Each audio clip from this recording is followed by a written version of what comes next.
Hello, hi, good afternoon, or good morning, wherever you are, or good evening as well.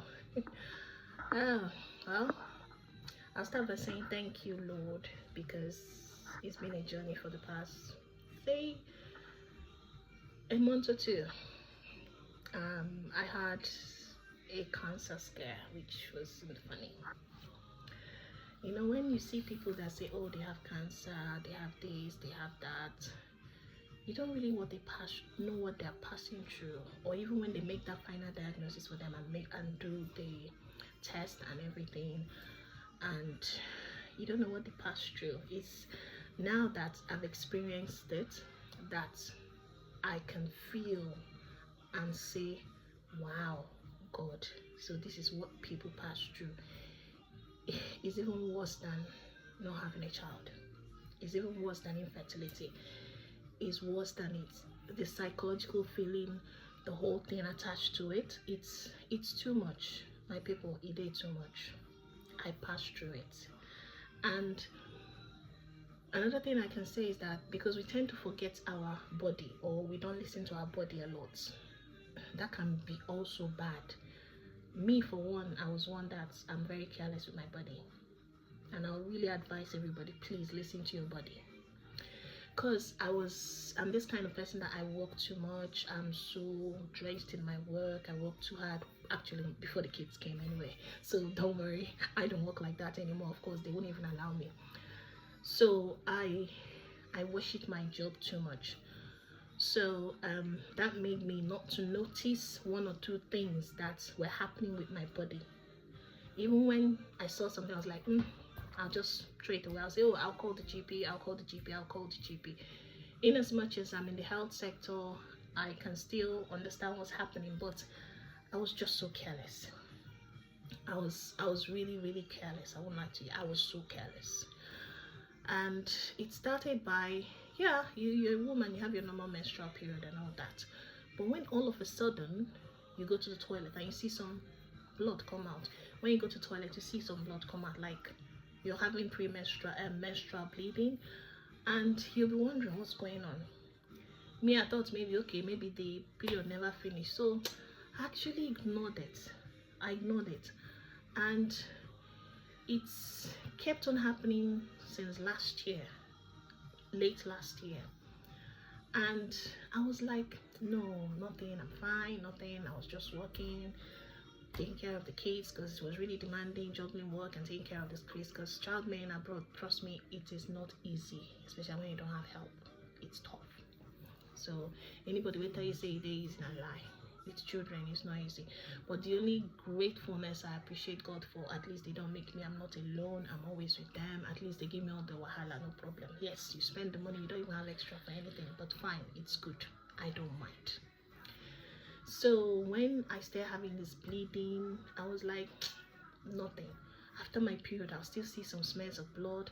When I go to wee, I'll see smears of blood. When I go to wee, I'll see smears of blood. I was like, what's going on?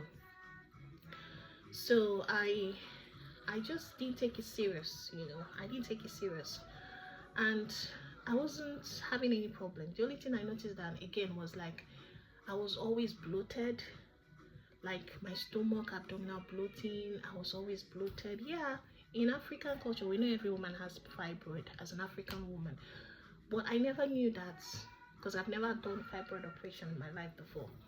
So I never knew that it was something that was getting more serious with that. So the middle of last year, I now said, okay, maybe just go to the GP and see what's going on. I don't know, the spirit of God just came into me one day and said, just go to the GP and see what's going on. I now went and they did some tests. They did a scan, abdo scan, transvaginal. They did the first one. They saw some things, some anomalies in my uterus, my womb, and said, yeah, I have fibroid, which isn't even their concern that much, because say white people, they know they too get fibroid, so it's not really to them. They know if you say a big problem, so they know they too worry about that. Maybe say no, it's red flag for them. Now also we be blacky with if you say a red flag for us. So they checked, And I now was called again the second time to come back again. They now saw some things on my endometrium. Well, to cut the long story short, in my womb, the line of my endometrium. And they said it was something like they're suspecting cancer, that they need to do something. Hey, to be honest with you, the first time they told me, I was speechless. I didn't know what to do. I didn't even tell anybody. I didn't tell anybody for almost like 1 week, 2 weeks. I didn't tell anybody. 3 weeks, I didn't tell anybody. It was when I was now going for the biopsy, and they said to look at it properly and everything, and I'll say okay, and I had to tell my family. And from there, fire prayer started. My dear, there's nothing prayer cannot do.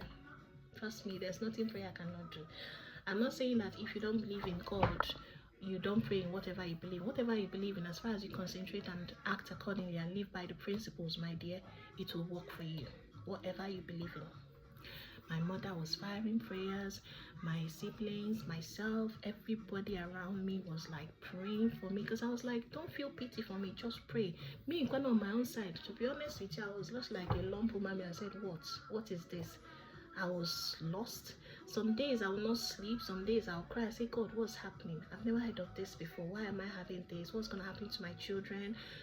And I begged for these children for how many years, and then now they are here. You're going to give me this, and somebody else is going to take care of my children. I was like, no, it won't happen. Me, I believe in God, but I know they too pray like that.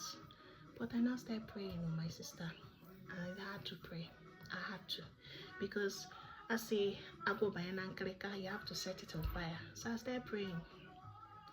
I kept on praying, I kept on praying, I kept on praying, and they checked the first result.